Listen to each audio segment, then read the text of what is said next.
দৈনিক প্রথম আলো পত্রিকা এবং ডেইলি স্টার, এই সমস্ত পত্রিকাগুলা এই দেশের স্বাধীনতার দুশ্মন।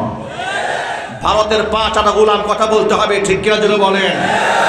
জনাব মির্জা ফখরুল ইসলাম আলমগীর সাহেব দেখলাম দুঃখ প্রকাশ করে বলেছেন যে সংবাদ প্রকাশের স্বাধীনতার পক্ষে আমরা, প্রথম আলোর উপরে আক্রমণের তীব্র নিন্দা জানাচ্ছি। ওনারা হঠাৎ করে স্বৈরাচারীকে যারা তৈরি করলো, সেই প্রথম আলোর প্রতি এত পীড়িত জাগলো কেন? কথা বলতে হবে, ঠিক কিনা জোরে বলেন।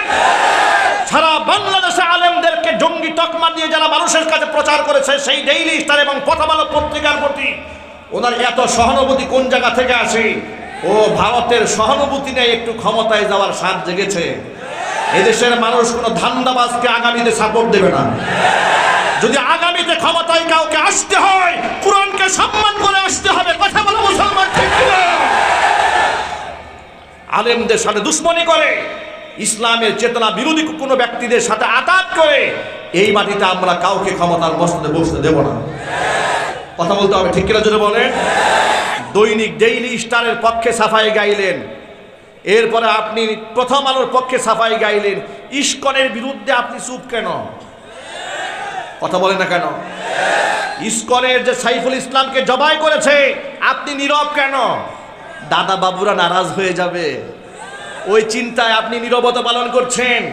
আপনি যতই নীরব থাকেন, আপনাদের ওই ধরনের রাজনৈতিক ধান্দাবাজি আমরা বুঝে ফেলেছি। আপনাদেরকে স্পষ্ট বার্তা জানিয়ে দেই, এদেশে আওয়ামী জাহিলিয়াতকে এদেশের সাধারণ মুসলমানরা মোকাবেলা করেছে, ছাত্ররা মোকাবেলা করেছে, কারণ তারা ভারতের দাবিদারি করেছে। সামনেও যারা কাফেরদের দাবিদারি করবে, তাদেরকেও মুসলমানরা জুতা পিটা করে ছাড়বে, দিয়ে বলতে হবে। মুসলমানেরা এক হয়ে যেতে হবে। সামনের বাংলাদেশ হবে কোরআনের বাংলাদেশ। আলেম ওলামারা ইতিমধ্যে এক হয়ে যাচ্ছে। গত কয়েকদিন আগে আপনারা নিশ্চয়ই দেখেছেন, আল্লামা মাহমুদুল হক হাফিজাহুল্লাহ এবং নায়েবে আমিরুল মুজাহিদিন সহ চরমনাই পিসা হুজুররা একসাথে বসে পড়েছে। তারা আশার বাণী জাতিকে শুনিয়েছে যে আমরা ইনশাল্লাহ এক হয়ে যাচ্ছি, আপনারা প্রস্তুত হন। আচ্ছা, আমি আপনাদের জানতে চাচ্ছি, যদি আলেমরা এক হয়ে যায়, আলেমদের সাথে আপনারা থাকতে রাজি আছেন? কারা কারা রাজি আছেন? দুহাত দেখতে চায়।